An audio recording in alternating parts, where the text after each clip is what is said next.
अजब गजब घर जमाई। साडू भाई। क्या हो साडू भाई? वो नानी जी का फोन आया था, हॉस्पिटल में 1 लाख रुपए जमा कराने अभी के अभी। नानी को क्या हुआ? अरे नानी जी को कुछ नहीं हुआ लॉली जी, वो तो भली चंगी है, वृंदावन में पूजा पाठ कर रही है। वो शर्मा जी है ना, उनकी बिटिया हॉस्पिटल में एडमिट है, इसलिए 1 लाख रुपए जमा कराने को बोला उन्होंने। आपका, मेरा और नाना जी का क्रेडिट कार्ड मिलाकर के सारे पैसे वहां जमा कराने हैं। Credit card? साडू भाई मुझे याद नहीं आ रहा मैंने कहाँ रखा है।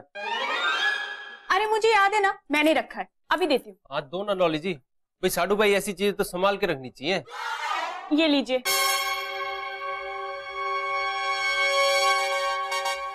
एक्चुअली मैं इसलिए नहीं बता रहा था कि इसमें बैलेंस कम है। क्या बात कर रहे हो साडू भाई, क्या किया आपने? हमने जो शॉपिंग करी थी ना, हाँ। वो शॉपिंग बचत से नहीं थी, क्रेडिट कार्ड से की थी। अरे तुम लोग यहाँ पर हो, अपने अपने क्रेडिट कार्ड लो और चलो मेरे साथ। जगदम्बे का फोन आया था। क्या हुआ, चल क्यों नहीं रहे? कहाँ चलें? साडू भाई ने शॉपिंग कर ली क्रेडिट कार्ड के पैसों से, बचत के पैसों से थोड़ी की है। महान, मुझे तुमसे ये उम्मीद नहीं थी। नाना जी, मेरे क्रेडिट कार्ड में जितना बैलेंस बचा है वो आप ले लो और जो कम पड़े वो आप दोनों मिला के पूरा कर दो। अरे चलो, अब तो और कोई रास्ता भी नहीं है, चलो। कहाँ चले नाना जी, मैंने भी तो कार्ड से ही शॉपिंग की है, बचत के पैसों से थोड़ी की है। चिंटू बेटा, तुमसे मुझे यही उम्मीद थी। अब क्या करेंगे? जगदम्बे को पता चल गया ना तो मुसीबत हो जाएगी। अब वो तो होगी नाना जी, नई बात क्या है इसमें। लेकिन भैया देखो, सबसे ज्यादा जरूरी बात यह है कि किसी की बच्ची की जिंदगी का सवाल है, तो पैसे तो हमें करने ही पड़ेंगे कैसे ना कैसे करके, समझ रहे हो ना? अच्छा एक काम करो साडू भाई, आपने कितने की शॉपिंग की अपने कार्ड से बताओ? 35,000 रुपए। 35 बचे 15। ठीक है, मैंने की 40,000। क्या हो गया? 40,000 की है, 10,000 बचे हैं, 25। नाना जी आपके पास भी तो कार्ड है ना, कितने हैं? मैंने तो सिर्फ 10,000 की है, लेकिन ऐसे नहीं कि 8,000 मेरे पास कैश भी अभी। अच्छा, तो मतलब आपके पास 48,000 रुपए है। हाँ। 48 और 25 कितने हो गए? 48 में 10 जोड़े 58, 58 और 68 और 5 जोड़ेंगे उसमें कितने हो गए? 73। 73,000 रुपए हमारे पास। 27 कम है, 27। हाँ 27 कम है। चलो ठीक है, आप लोग परेशान मत हो, मैं कैसे ना कैसे करके कुछ करता हूँ। हैं? हाँ ये पकड़ो अपना कार्ड।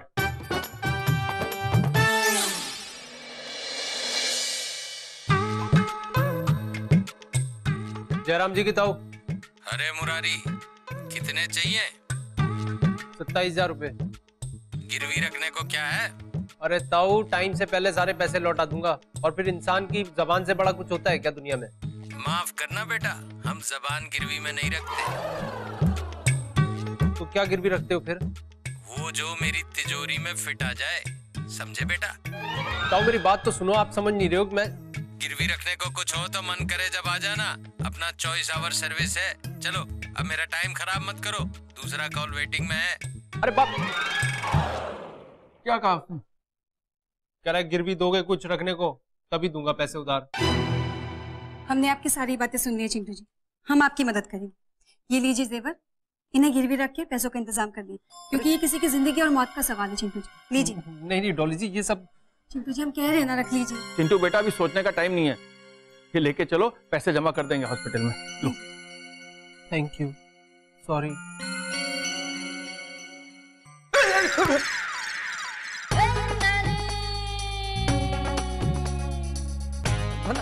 अरे तुम लोग अभी तक यहाँ हो? हॉस्पिटल क्यों नहीं गए बड़े लाल? नानी जी जा ही रहे थे कि आप आ गई। हमने तो शाम को फोन किया था, अब तक क्या कर रहे थे तुम लोग? हम लोग जाने की तैयारी कर रहे थे। नानी जी आप सफर से आई हो, थक गई होगी, थोड़ा सा आराम कर लो आप जाकर के, हम लोग पैसे जमा करा के आते हैं हॉस्पिटल में। चलो चलो। ये क्या है तुम्हारे हाथ में? नानी, ये डॉली के जेवर है जो चिंटू जी गिरवी रखने के लिए जा रहे हैं। क्या? शर्म आनी चाहिए तुम्हें, हमारी इज्जत का जरा भी ख्याल नहीं। ये जेवर तुम बनिए के पास ले जा रहे थे? हम पूछ सकते हैं किस लिए? चिंटू जवाब दो। नानी जी बात दरअसल ये है कि हम तीनों ने ना अपने अपने कार्ड से ना शॉपिंग कर ली, और जो भी बचे हैं ना पैसे कार्ड में, उन्हें मिलाकर के 1 लाख रुपए नहीं हो रहे थे। बस, और बताने की जरूरत नहीं। तुम तीनों ने कहां कहां शॉपिंग की, कितने पैसे की शॉपिंग की, हमें सब पता है। तुम्हें पता है ना SMS मिलता है बैंक की तरफ से। ये फिजूल खर्ची क्यों? जरा सोचो, अगर कोई सचमुच अस्पताल में होता मतलब वो हॉस्पिटल वाली बात झूठ। वो हम तुम्हारा इम्तिहान ले रहे थे। इतना खुश होने की जरूरत नहीं। तुम तीनों इम्तिहान में फेल हो गए, 0 नंबर मिले हैं तुम्हें। देखो, इच्छाएं तो अनंत होती, लेकिन इच्छा और जरूरत में फर्क होता है। आदमी को उतने ही पांव फैलानी चाहिए जितनी की चादर होती। हाँ नानी, नहीं तो मच्छर तो काट ही लेंगे ना। नानी जी, हम तीनों को ना अपनी अपनी गलतियों का एहसास है, और आप यकीन नहीं करोगे लेकिन सही में थोड़ी देर पहले तक ना हम लोग बिल्कुल असहाय महसूस कर रहे थे। बताओ नानी जी, अगर ये हॉस्पिटल वाली बात सच होती तो हम जिंदगी भर खुद को कभी माफ नहीं कर पाते। और ये सब किस लिए हुआ? फिजूल खर्ची की वजह से। सारा सामान जाके वापस करो, जितनी भी फिजूल खर्ची करी। हाँ नानी, अब हम थोड़ा कम रूठेंगे तो फिजूल खर्ची अपने आप ही कम हो जाएगी।